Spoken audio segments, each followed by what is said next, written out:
warahmatullahi wabarakatuh. Om Swastiastu, Namo Buddhaya, Salam Kebajikan.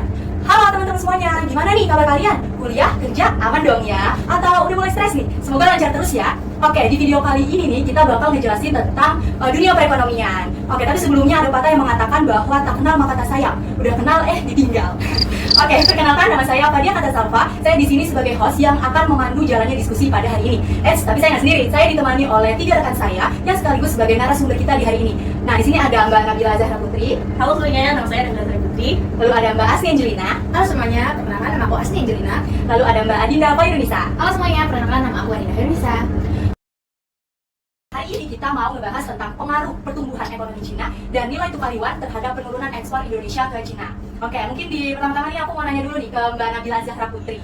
Oke, kita kan tahunya kita tuh impor mulu ya Mbak ya. Iya. Dan pasti teman-teman nih di rumah pasti punya nih barang-barang made in China ya. Iya. Tapi di video kali ini kita mau mengerucut pembahasan kita ke ekspor. Nah, di sini ada Mbak Nabila nih, saya mau bertanya dulu. Iya, boleh. Oke, komoditas apa nih Mbak yang kira-kira sering kita ekspor ke Cina gitu? Oke, mungkin untuk berlanjutnya, mungkin bisa jelasin dulu pengertiannya supaya teman-teman di rumah paham tentang ekspor. Oke, baik ya. Nah itu ada dari Bapak Danus Santoso, dia mengungkapkan pendapat itu pada tahun 2003. Nah menurut dia ekspor itu adalah kegiatan mengeluarkan barang dari wilayah kepabeanan Republik Indonesia. Nah terus yang kedua itu ada peraturan pemerintah nomor 2 tahun 2009. Nah bahasa Inggris iya. Nah jadi definisi ekspor menurut PPR itu ya hampir sama. Jadi mengeluarkan barang dari wilayah kepabeanan Republik Indonesia. Nah, jadi maksud daerah kepabeanan ini adalah daerah wilayah Indonesia yang menyangkut dari darat, laut, terus udara, dan juga zona ekonomi eksklusif atau ZI, dan juga ada landas kontinen. Gitu. Oke, berarti ini ekspor dari kita ke negara lain gitu ya. Oke, tadi kita udah bahas tentang pengertian ekspor nih secara menyeluruh gitu ya. Oke, mungkin bisa dilanjut nih Kak, berapa banyak sih Kak jumlah ekspor kita ke Cina? Oke, gini ya, total ekspor Indonesia sendiri itu per bulan September 2023 ada sekitar 5.376 US dollar. Tapi total itu masih sedikit dibandingkan dengan bulan sebelumnya, itu bulan November 2023, di mana itu totalnya 5.521 US dollar. Nah, ini tuh rata-rata ekspor Indonesia ke Cina berdasarkan penelitian itu ada totalnya 295.223 US dollar. Nah ini tuh berdasarkan dari 491 observasi lapangan gitu. Jadi datanya diperbarui setiap bulan. Nah menurut data ini juga dapat diambil kesimpulan dari tahun 1982 sampai 2023 ini kan. Nah yang paling tinggi itu totalnya ada di bulan September 2022 di tahun kemarin itu sekitar 6.464 US dollar. Ada produk unggulan yaitu top 5. Yang pertama itu ada batu bara, terus kedua ada besi dan baja, lalu yang ketiga ada CPO atau minyak sawit, 5 yang terakhir minyak mentah. Oke, tadi ini kita udah banyak banget bahas ekspor nih Mbak, tapi faktor apa sih Mas sebenarnya yang mempengaruhi penjumlahan ekspor Indonesia ke Cina itu sendiri? Wah, kalau faktor sih banyak ya Mbak.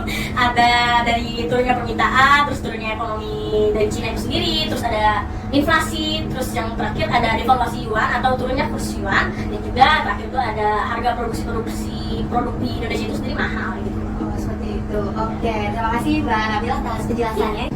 Oke, tadi kita sudah mendengarkan penjelasan singkat tentang penurunan ekspor Indonesia ke Cina oleh Mbak Nabila. Iya. Oke, kalau kalian tadi mendengarkan nih ya, tadi Mbak Nabila udah jelasin kalau salah satu faktor penurunan ekspor kita ke Cina itu ada perlambatan pertumbuhan ekonomi di negara yang dituju atau negara Cina, dan tadi ada lemahnya ya nilai tukar yuan itu sendiri. Oke, mungkin saya ingin bertanya dulu nih kepada Mbak Asni terkait dengan kondisi perekonomian negara Cina itu sendiri. Oke, kepada Mbak Asni silakan. Oke, saya jawab ya. Jadi Cina itu memang sedang mengalami perlambatan ekonomi global. Salah satu penyebab hal ini terjadi karena adanya krisis pada sektor properti. Sejak 2021, beberapa perusahaan real estate besar seperti Country Garden dan Evergrande bangkrut.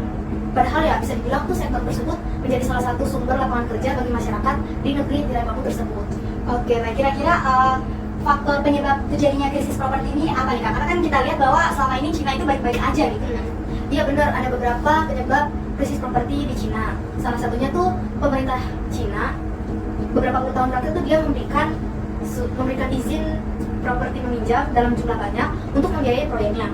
Tapi pada 2020 pemerintah Cina menghentikan aliran dana ke perusahaan real estate. Penghentian itu tuh lewat kebijakan utang nggak boleh lebih dari 70% aset, terus utang bersih nggak lewat dari 75% ekuitas, dan cadangan uang minimal 100% dari utang jangka pendeknya.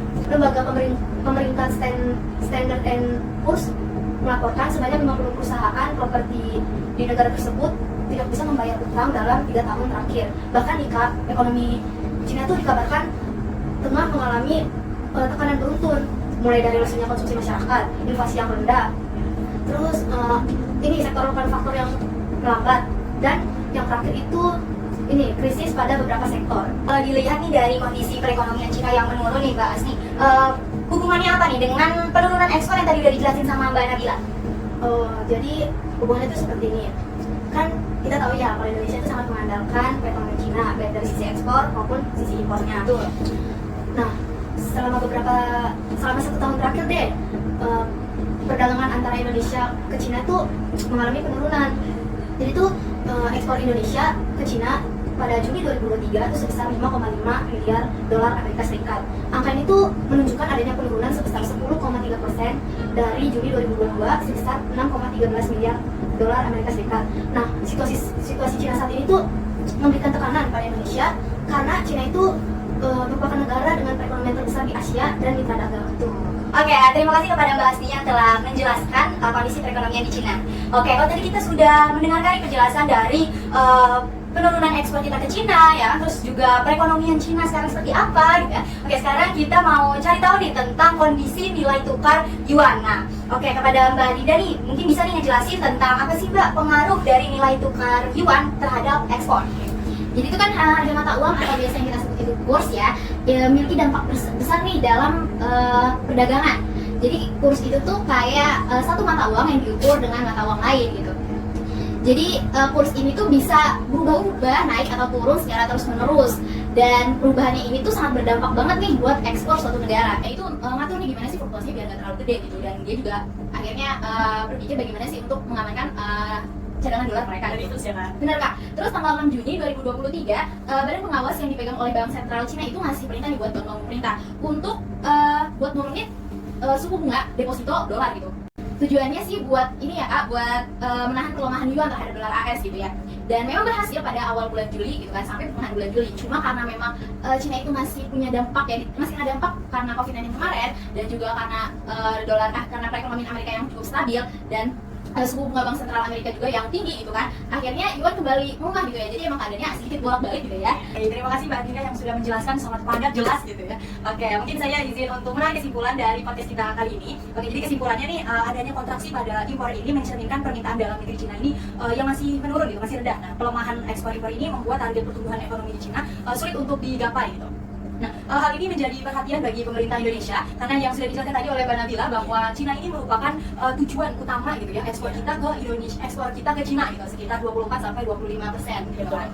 Sehingga perkembangan di Cina ini akan sangat mempengaruhi kondisi kita di Indonesia. Iya, maksudnya perekonomian dong. Iya, betul banget. Oke, mungkin itu aja video singkat dari kita terkait dengan pengaruh pertumbuhan ekonomi Cina dan nilai tukar yuan terhadap penurunan ekspor Indonesia ke Cina. Demikian video podcast kita kali ini. Sampai jumpa. Dadah.